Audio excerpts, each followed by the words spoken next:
Untuk mendapatkan 800.000 per ekor itu minimal teman-teman harus punya pasar. Halo guys, assalamualaikum warahmatullahi wabarakatuh. Jumpa kembali dengan Indra Palupi Channel.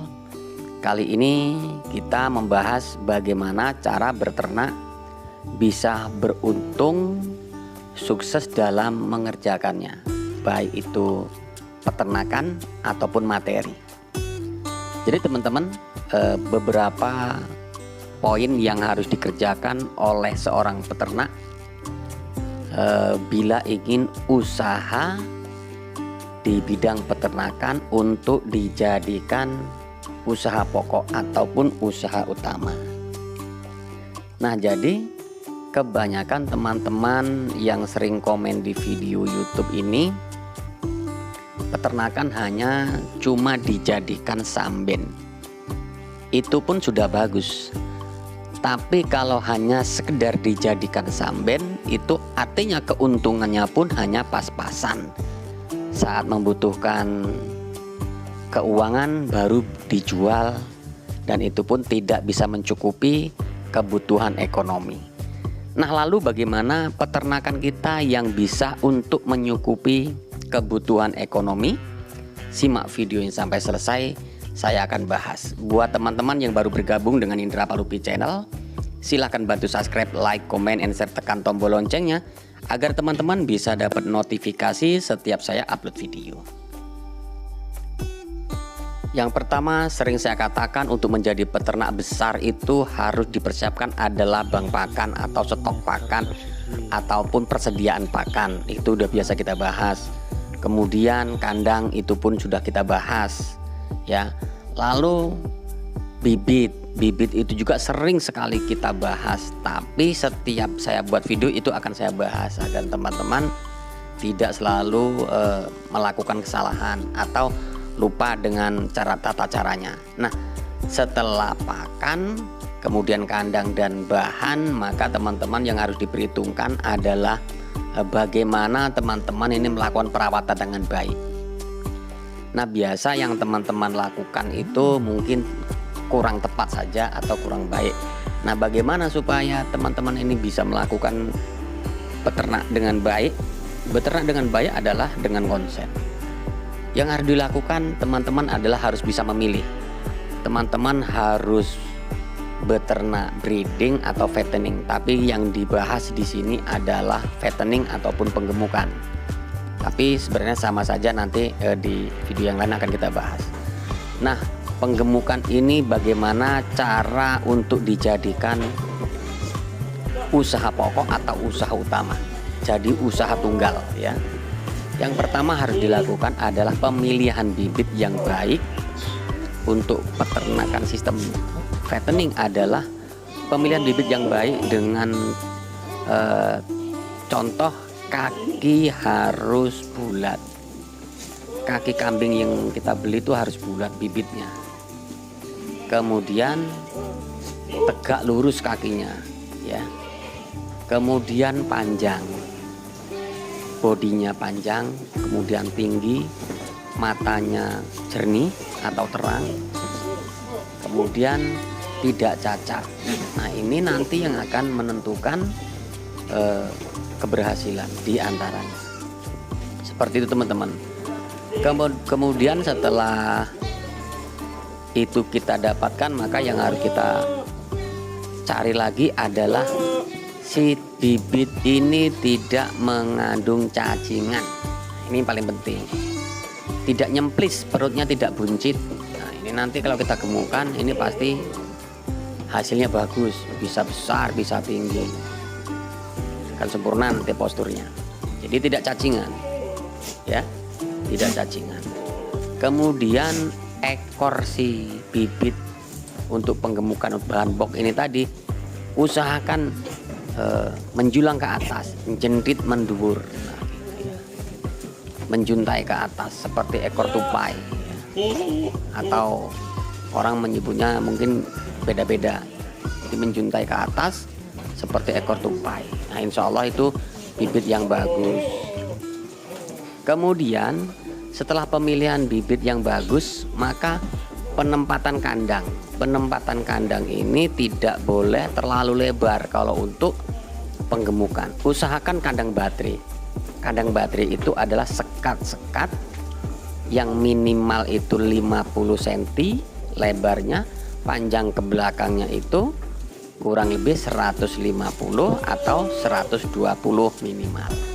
Dan untuk maksimalnya kelebarannya adalah 70 cm kali 120 atau 150 cm.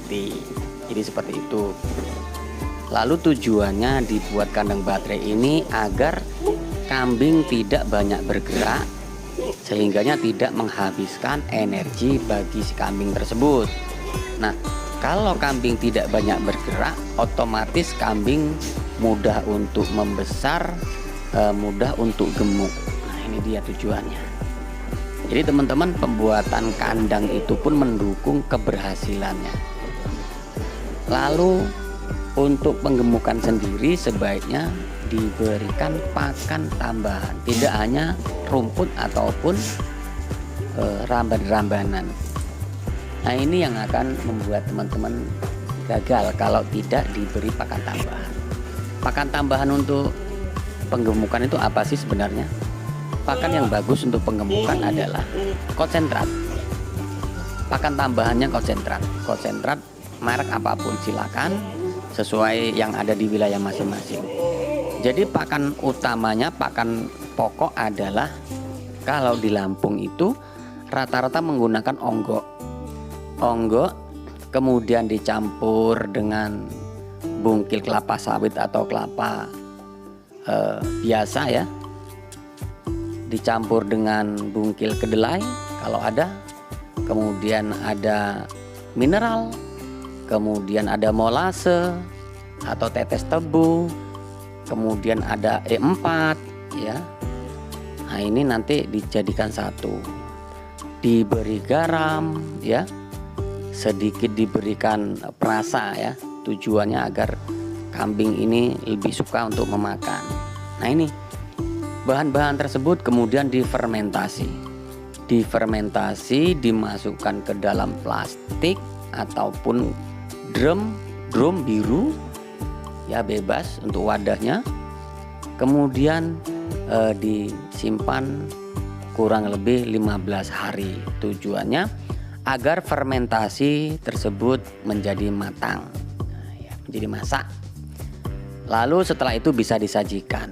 Nah, ini kemudian konsentrat bisa dicampurkan saat akan penyajian, bisa dicampur saat pengaduan bahan-bahan yang tadi kita bahas, bisa. Jadi bebas mau dicampur sekaligus ataupun dicampur saat pemberian makan. Nah, seperti itu teman-teman untuk penggemukan.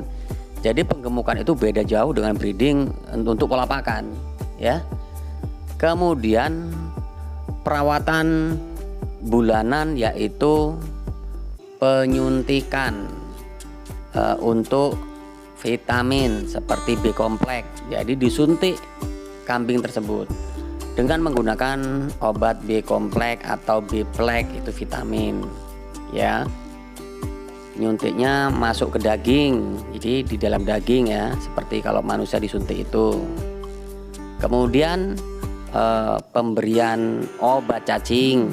Obat cacing ini 2 bulan sekali juga ya, yang bagus.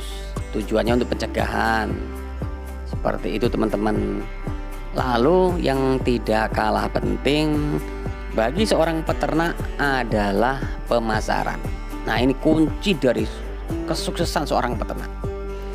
Peternak sebesar apapun kalau tidak memiliki pasaran tidak akan bisa menjual. Nah, bagaimana caranya? Seorang peternak harus mampu menjadi seorang pedagang ya. Usahakan sambil berdagang. Nah, istilahnya bahasanya belantik lah ya, bakul, berjualan.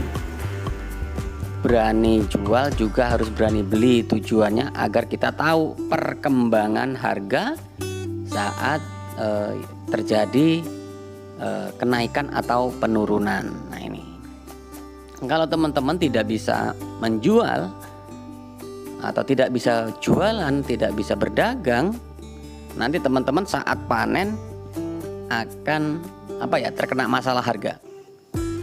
Harga akan dipermainkan oleh bakul. Di sini arti permainkan itu bukan penipuan ya, tapi lebih yang mengendalikan harga adalah bakul tersebut, sang pembeli tersebut. Nah, kalau kita bisa menjual, bisa jual beli, bisa jadi pedagang, maka kita yang mengatur ritme jual belinya. Nah, gitu.